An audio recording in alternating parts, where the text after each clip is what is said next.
பாஜக அரசு ஜனநாயகத்தை காலில் போட்டு மிதிக்கிறது, அதுதான் சொல்லணும். ஏனென்றால் இதுவரைக்கும் நம்ம இந்த மாதிரி ஒரு நிலைமையை பார்த்ததில்ல. ஏதாவது பேசினானா வழக்கு தொடுக்கப்படும், பின்பு விசாரணை நடக்கும், அந்த கேஸ் நடக்கும் அப்படின்ற ஒரு நிலைதான். ஆனால் என்ன பேசினாலும் நம்முடைய ஆளுகின்ற ஆட்சியை பத்தியோ ஆளுகின்ற முதலமைச்சரை பத்தியோ எதுவுமே பேசக்கூடாது என்று கருத்துரிமைக்கே ஒரு தடங்கல், கட்டுப்பாடு, கூட்டு போடப்படுகிறது அப்படின்றது நான் வன்மையா இந்த அரசின் மீது குற்றச்சாட்டு வைக்கிறேன். அதே போலதான் பத்திரிகையாளர் நிலைமையும். இன்னைக்கே உங்களுக்கு எல்லாம் எவ்வளவு ஒரு உங்கள் மேல எந்த ஒரு மரியாதை காட்டப்பட்டது என்பதை நாங்கெல்லாம் எல்லா வீடியோலையும் பார்த்தோம். பத்திரிகையாளர்களுக்கும் ஜனநாயகத்தின் 4வது தூணாய பத்திரிகைக்கும் அதே நிலையை தான் இந்த அரசு அதே நடவடிக்கை எடுக்கிறது. எவ்வளவு பெரிய ஆளா இருந்தாலும் பொய் குற்றச்சாட்டு சொல்லி விசாரணை பெறையில கொண்டு அவருடைய மன உளைச்சலை உண்டாக்குகிற ஒரு செயலை செய்யறாங்க. உதாரணமா இன்னைக்கு எங்களை அரெஸ்ட் பண்ணி வச்சாங்க. நாங்க கிட்டத்தட்ட ஒரு 30 லேடிஸ் இருந்தோம், 32 லேடிஸ் இருந்தோம்.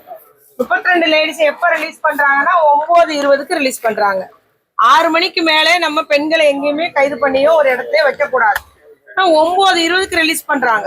ஏன்னா இவருக்கு தீர்ப்பு முடிஞ்சாதான் எங்களை ரிலீஸ் பண்ணணுமா, நாங்க ரிலீஸ் ஆனாதான் கோயில்பேட்டில் உள்ளவங்க ரிலீஸ் பண்ணுமா?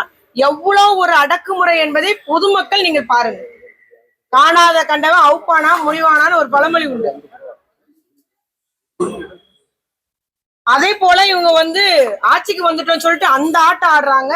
ஆனா தாவாக்காரங்க மேல எந்த நடவடிக்கை எடுக்கல. இந்த அளவுக்கு தமிழ்நாட வளர்ச்சி அடைய செஞ்ச ஒரு கட்சி, அவர் 3 முறை எம்எல்ஏ இருந்திருக்கிறாரு, மக்கள் பிரதிநிதி, 2 லட்சம் வாக்காளர்கள் கொண்ட விளையாட்டுக்குளம் சட்டமன்ற தொகுதியினுடைய பிரதிநிதி, மக்களால் தேர்ந்தெடுக்கப்பட்டவர்கள், எதுக்குமே மரியாதை இல்லை. ஜனநாயகம் இன்னைக்கு காலில் போட்டு கூசு காலால் மிதிக்கிறது இந்த தாவாக அரசு. செய்திகளை உடனுக்குடன் தெரிந்து கொள்ள கீழ்கண்ட கேபிள் மற்றும் டிடிஹெச் நெட்வொர்க்குகளில் எம்நாடு செய்தி தொலைக்காட்சியை காணுங்கள். பாதகம் செய்பவரை கண்டால் நாம் பயம் கொள்ளலாகாது பாப்பா. மோதி மிதித்துவிடு பாப்பா, அவர் முகத்தில் உமிழ்ந்துவிடு பாப்பா. அண்மை செய்திகளை உடனுக்குடன் தெரிந்து கொள்ள இணைந்திருங்கள் எம்நாடு தொலைக்காட்சியுடன்.